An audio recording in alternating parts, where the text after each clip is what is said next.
In this video, we're going to turn the issue of tattling into a discussion of accountability, a critical life skill our children need to be confident, cooperative, and creative.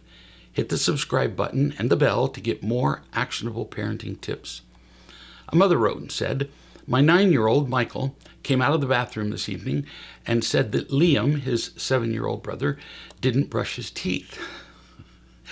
I don't want the kids to tattle about every little thing, so how do I handle this? It happens a lot," end quote. Kids love to tattle on each other. It gives them a feeling of power. When Michael tells on Liam, he knows that you'll pay attention to him, to Michael. He knows that he can influence what you say or do next. And best of all, he can get Liam in trouble. How fun is that? It's all pretty tempting. And you have a real conundrum. You want to know whether Liam is brushing his teeth, but you don't want to motivate Michael to tattle on his brother all the time. So what do? This question gets much easier if you remember the overall goals of a family: to feel loved and to be loving and responsible, which predictably leads to happiness. As a parent, then, what is your responsibility here? 1, to unconditionally love your children and help them feel loved. 2, to teach your children to be loving toward others. And 3, to teach them to be responsible. Loved, loving, and responsible. With that foundation in mind, we can answer the tattling question way better. When Michael came to you, the subject appeared to be Liam not brushing his teeth. We fall for that. But we can't have a useful conversation until we see the real subjects: love and responsibility. First, responsibility. At your next family meeting, remind the kids of the 3 goals, and then use this toothbrush event to teach everybody in the family to be responsible, because it's happier. Not just so good things are accomplished, responsibility is just happy. Tell them that responsibility is usually taught by using accountability. Teachers and bosses don't give assignments and then just hope that you'll do it. No, they follow up. Accountability, which gives information both to them and to you, the person that got the assignment. They learn whether you're doing your job, and you're more likely to do the job if you know that you're going to be held accountable. Accountability means reporting information. So everybody in the family will now be reporting back about assignments they've been given. Never give someone an assignment without requiring some kind of report. And if the person getting the assignment doesn't report, somebody else obviously needs to help them for their benefit and for the benefit of the entire family. So now you're going to be using Michael's report about Liam as information, part of accountability, not tattling about whether Liam is being responsible. I also understand that so far, Michael is not reporting for the purpose of helping his brother to be more responsible. He's enjoying the power of just getting Liam in trouble. So in your next family meeting, you'll explain how this new system of reporting will address all 3 goals of the family: loved, loving, and responsible. How? Let's look at them. Responsibility. We just talked about how Michael's report can be used for accountability, which increases a sense of responsibility. Loved.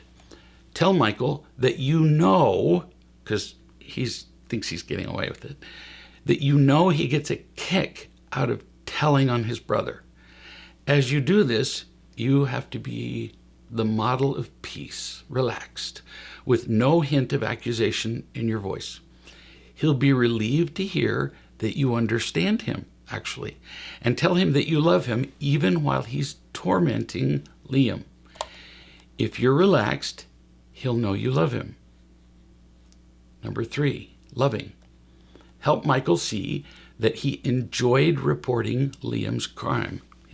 Teach him to consider his brother's happiness the next time he reports his behavior. And you'll help him identify his attitude in the future, which will help him to learn to be more loving. So when he comes and says Liam didn't brush his teeth, you can tell whether he's enjoying tattling or whether he's just helping Liam be accountable. You can tell from his tone, and you're going to teach him that. Often it's all just about tone. Show him the difference between Liam is not brushing his teeth, hear the tone, and Liam's not brushing his teeth. See, you show him with and without attitude. Model it for him, have him do it, and he really is going to know the difference. Reporting without love is just mean and ugly. This sounds overly subtle for a 7-year-old child. It's not. They know. Now, it's a lot of teaching about a single moment, but these moments are golden opportunities for teaching. Everybody needs to feel involved in achieving the 3 goals of loved, loving, and responsible. Kids enjoy feeling like they're involved, not just bossed around. They feel seen. At another meeting, consider teaching them how to be accountable themselves first without reporting to you. Like, what would that look like? Here's an example. Michael says to Liam, "You didn't wipe off the table," which is his regularly assigned job. Liam's job is to wipe the table, and Michael says you didn't do it.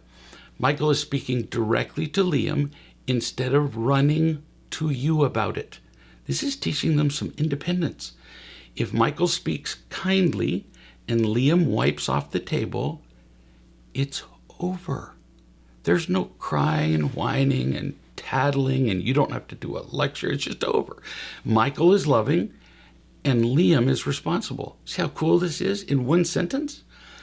But what if Michael says it with that tone of voice that communicates, "I caught you, you did it wrong"? Then you teach Liam how to respond in the moment instead of turning it into a conflict.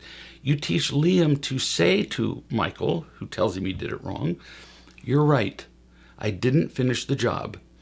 Would you like to try saying that to me again without the attitude, or we can go talk to Mom about it?" And you teach this to Liam while Michael's there. And see, now all the secretive little games and stabbing, they go away. You're going to have to do it more than once, I promise you.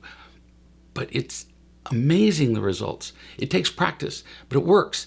Michael is holding Liam accountable for cleaning the table, responsibility, and Liam is holding Michael accountable for his attitude. See, everybody's being held accountable. So Michael learns to be more loving. The kids learn to be accountable themselves because they learn that they'd rather do that on their own than go to Mom and feel like little babies who need help with everything.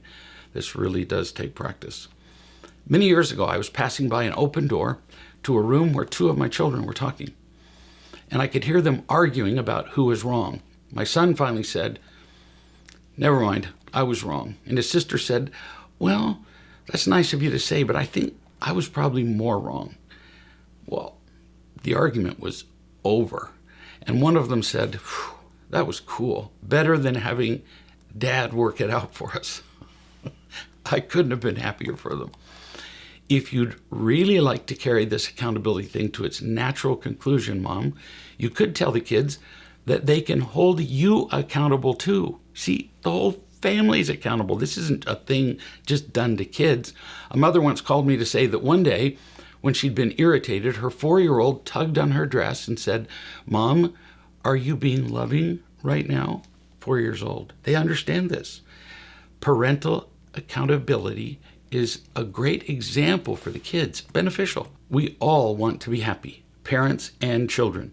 We all want to be loved, loving, and responsible. And we need the feedback of the people around us. Our children can help each other be accountable, and they can help us.